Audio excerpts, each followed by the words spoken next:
Happy Sabbath. This is Pastor Wentland Paul bringing you another voice note. We affirm faith and we celebrate critical Christian thinking. This morning's topic, the cry of dereliction. The cry of dereliction.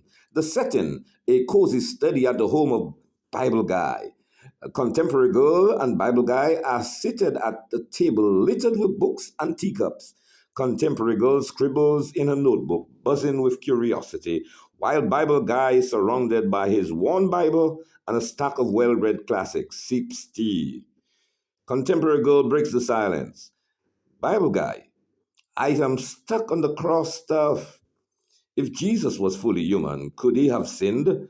And that cry, my God, why hast thou forsaken me? It sounds like the devil thought he won.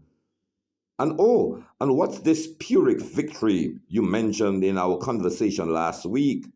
Bible guy responds, awesome questions, contemporary girl. A Pyrrhic victory is when you win a battle but lose so much in the process that is basically a defeat. I repeat for emphasis.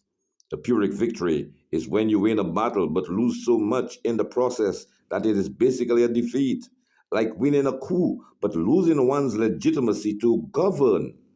The devil thought the cross was his big thing or his big win, but it cost him everything. Now let's tackle your other points. You're asking about peccability, whether Jesus was human and could sin even though he didn't. The devil heard Jesus' cry of dereliction and thought it meant game over, but that was his Pyrrhic victory. Let's unpack it, contemporary girl. Okay, so the devil, thought he won, but really and truly, it was only a Pyrrhic victory because it backfired. But if Jesus could sin, wasn't that super risky? Like, what if he failed? And how does his death save us if the devil thought it was just a moment? Wow, wow, wow. Bible guy responds, exactly. The devil's victory was Pyrrhic because it led to his downfall. Jesus' peccability means he faced real temptations, as Hebrew 4:15 says, and I quote, he was tempted in every way without sin, unquote. As a human, he couldn't sin. He could have sinned. Let me correct myself. As a human, he could have sinned, but his perfect alignment with God's will kept him sinless. That's what made him your substitute and my substitute. He navigated our struggles, but stayed pure. His obedience even to the cross qualified him to take our sins. The devil saw Jesus cry, my God, why hast thou forsaken me? Mark 15:34, and thought, I've won God's son. He is abundant. Hence the cry of dereliction. But that was a Pyrrhic victory.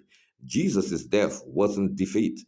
It was atonement, breaking sin's power, Colossians 2:15. The devil gained a moment of triumph, but lost the war. The devil gained a moment of triumph, but lost the war. Contemporary girl. Got it. I got it. The devil's win was his downfall. But what if Jesus had sinned? Would the whole plan have crashed? And how did the devil miss the bigger picture? Bible guy responds, if Jesus had sinned, he couldn't have been the spotless sacrifice needed for atonement. According to Leviticus 16, a perfect lamb had to be presented. A sinful Jesus couldn't bridge humanity's gap between humanity and God, and redemption couldn't have been possible. The devil banked on this, tempting Jesus in Matthew chapter 4 and pushing for the cross, thinking it would break him. The cry of dereliction looked like proof. Jesus seemed forsaken, but the devil misread Psalm 22, which Jesus quoted. It starts in despair, but ends in triumph. It starts in despair, but ends in triumph. His Pyrrhic victory cost him everything.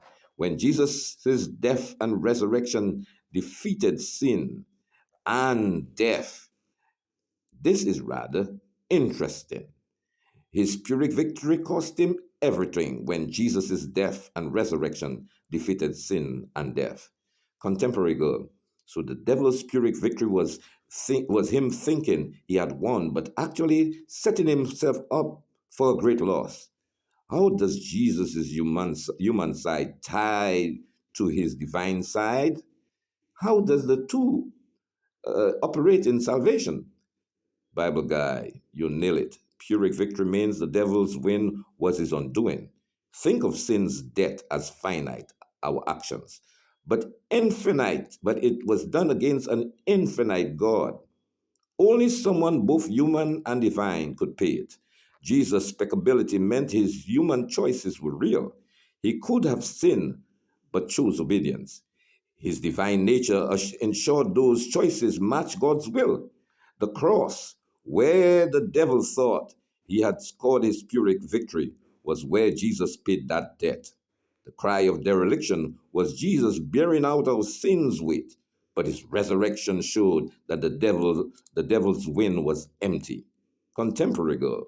So Jesus' ability to sin makes him, or possibility to sin, makes him relatable, but his sinless life saves us. And the devil's Pyrrhic victory was his big miscalculation because the cross was a real plan. Wow. Bible guy, exactly contemporary girl.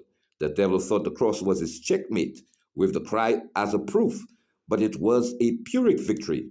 His short lived gloating led to his defeat.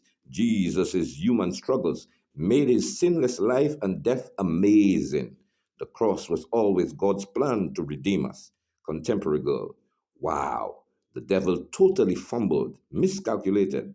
Thanks, Bible guy. The cross and that Pyrrhic victory thing makes so much sense now.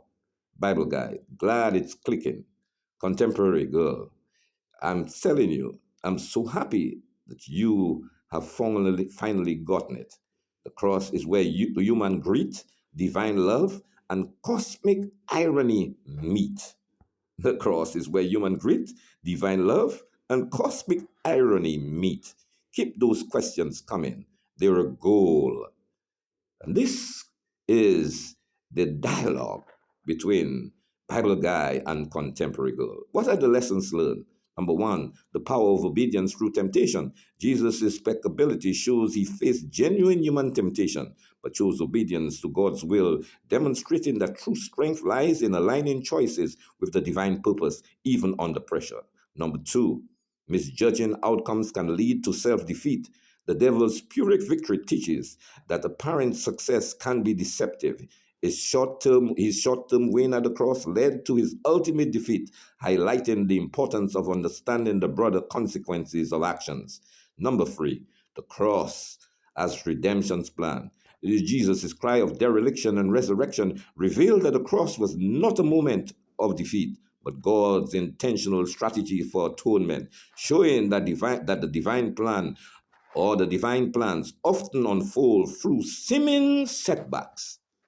This is the three lessons that can be gleaned by the cry of dereliction. This is Pastor Wentland Paul coming to the end and signing off on Sabbath Voice Notes. I thank you.